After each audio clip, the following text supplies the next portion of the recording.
Now, a missing teenager is always concerning, but the really crazy thing about this case is that the teenager's mom had also gone missing just a few years before. Could the two spookily similar cases be connected? Let's dive in. Because I know how he was. I've heard his threats. He's broke her nose. He's done so much to her.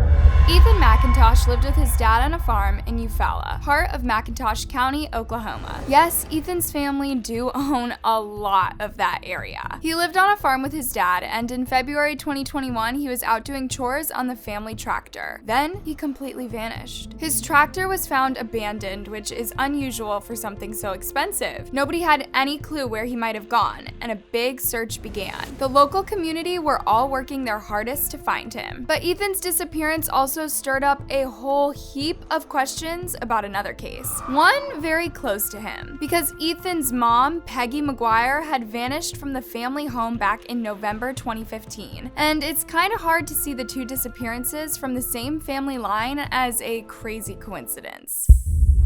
Ethan's mom, Peggy McGuire, was a pretty special person. She was known well locally and considered a bit of a country girl. She loved the outdoors and went fishing and raised animals, including a herd of cattle and goats. Her best friend and cousin, Elizabeth Leeper, called her just a really, really sweet soul. Big heart, cares about everyone. But most of all, Peggy totally lived for her son, Ethan. Ethan's father was a guy called Thomas McIntosh. Now, Thomas was pretty much her childhood sweetheart, and that baffled the hell out of a lot of people because Peggy, like I said, was a total sweetheart. She was bubbly and outgoing and generous to a fault, and everyone loved her. But she and Thomas shared a love for country living. Sounds perfect, right? On the surface, don't you think they look like a totally cute couple? Thomas, by all accounts I've seen, was not that pleasant, like at all. Some reports might even call him rude and awkward and unsocial. Now, someone can be those things, whatever, and still be an okay guy, but Thomas seemed to get away with acting like that all the time. And the worst part, it wasn't just a personality issue. He was also really brutal towards Peggy whenever he got jealous, which was often. How many times he broke her windows out of her car, smashed the doors.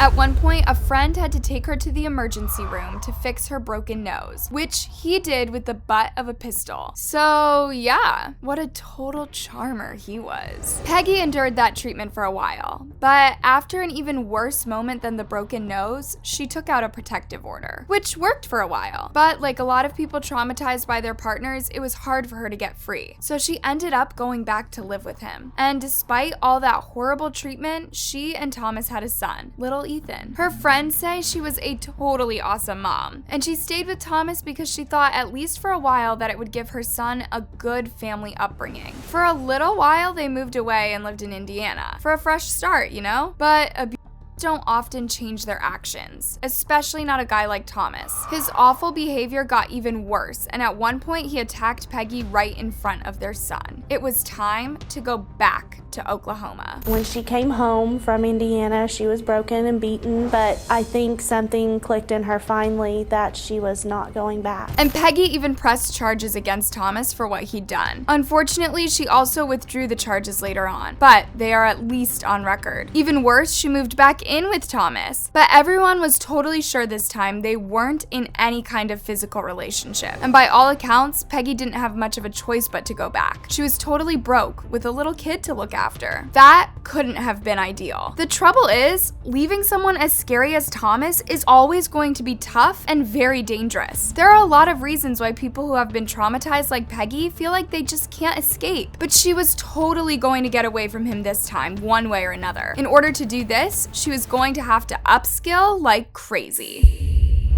She decided she was going to become a nurse and better her life for her and her little boy. Which is exactly what she did. By June 2015, 28-year-old Peggy was a licensed practical nurse. LPNs work closely with registered nurses, RNs, and physicians to provide patients with basic nursing care. Typical duties might include monitoring patients, taking patient vital signs and histories, performing routine assessments such as checking blood pressure. It might not have been all that glamorous, but it was definitely definitely a great start, and probably perfect for someone as caring and friendly as Peggy. I think it also brought in enough money to give her that independence she needed, and she was getting way more confident. She even began dating other men, because why not, right? She was almost ready to make her big escape from Thomas. She had made a plan to get away. She was going to leave and take Ethan to her mom's house, and she just needed a weekend to arrange it and put it into action. Unfortunately, when someone has an unsafe home situation, the decision to leave and get independent is often the most dangerous time. Now, on Tuesday, November 15th, Peggy was supposed to meet up with a guy from Texas who was coming up to meet her. She told her friend not to get in touch with her on that day, as she'd be spending the whole day with her new bae. Good for her, right? Her friends thought that was fair enough, but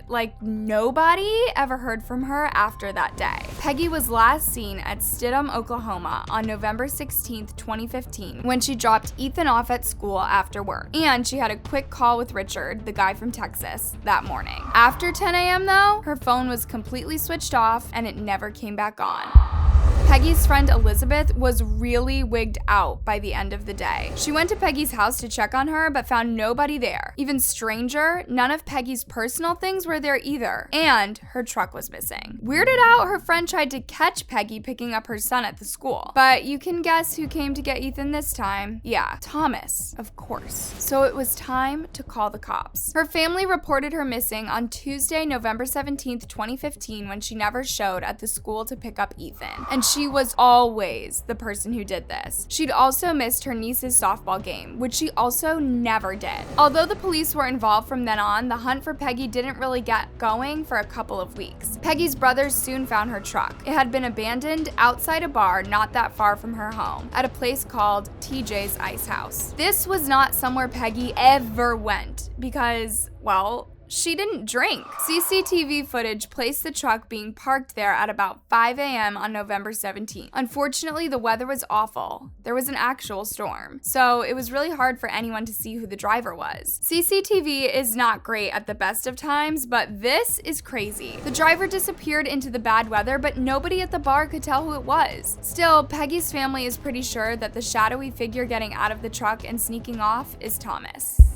It didn't take Thomas very long to come to the bar to speak to the investigators. He suggested that Peggy had run away. I mean, that was always the plan, I know, but come on. Really? I'm pretty sure she'd never leave without Ethan. Her little boy was her life. And an even creepier detail? Now, this is all totally without hard evidence, but the story goes that little Ethan had been driving with his dad past the Ice House bar, and his dad had basically told him that his mom had run off with someone else and parked her car there, all before it was even found. Now that's alarming. Okay, it isn't possible to prove at all, but it is still very weird that no investigation into Thomas ever really started. Given his gross treatment of Peggy over the years, this is really sus. There are a few interesting theories about why Thomas didn't get investigated. His last name is McIntosh. We live in McIntosh County. His family is well known, and a lot of them are very good people. Some of them are not. And even more sus, the sheriff's department didn't look into her case very closely, especially not in the first 2 weeks. The most crucial time. No formal interviews took place, no warrants or searches were raised.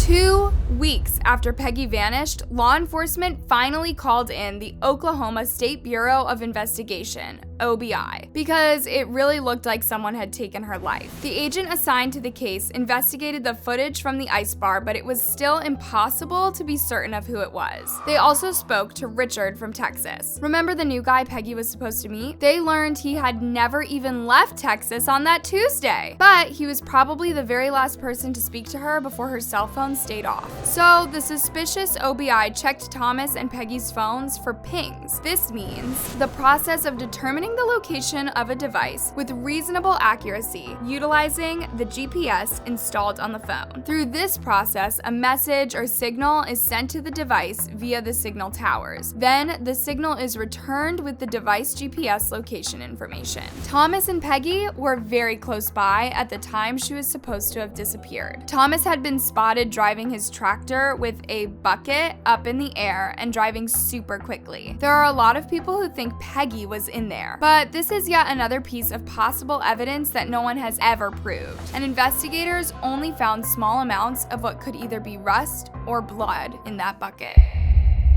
By this point, the OBI did a thorough search of the house and over 80 acres of nearby land, but it was way too late to find anything but a few fragments of what could have been blood samples on some gloves and around the house. In fact, the house had been deep cleaned since Peggy vanished. Wow, this is all beyond frustrating. But you can't convict someone, even an apparent abuser like Thomas, without hard evidence. While his attorney insists there is no truth to any of the rumors, he did admit that Thomas was upset by Peggy dating other people. Although Peggy's mom really disagrees. Because I know how he was. I've heard his threats.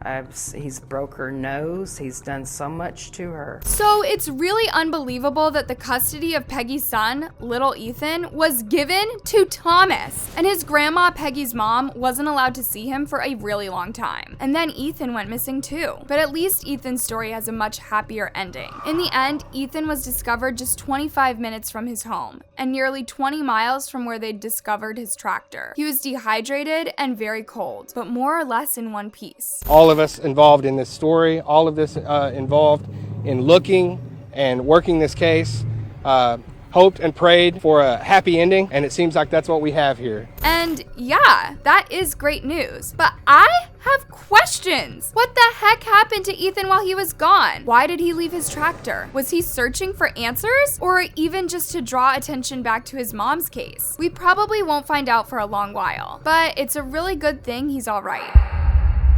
It's just such a huge shame that the same effort wasn't done quickly enough for Peggy. Frankly, I don't think we'll find out the truth of what happened to his mom for a long time. This community was shocked to its core and shaken to its core 5 years ago when Peggy McGuire went missing. And we still want justice for Peggy. We still want resolution to that. That hurt doesn't go away today. And if the family ever gets that closure, I have a bad feeling the cause is going to be found very close to home. I mean, that's totally how it looks, right? If anyone does know anything, they've asked people to call the OSBI hotline at 1-800-522-8017. Oh, and there's a $150,000 reward for any information about her whereabouts. This reward has been bulked up by a local guy called Billy Taylor. He offered $100,000 of his own money for information about where he is. Woke up, I felt like that enough was enough. Billy met Peggy 6 months before she vanished, after she approached him for career advice. And after that, he'd always felt like her big brother. But despite all this time and the money offered, we still don't know what happened. But bearing what might have,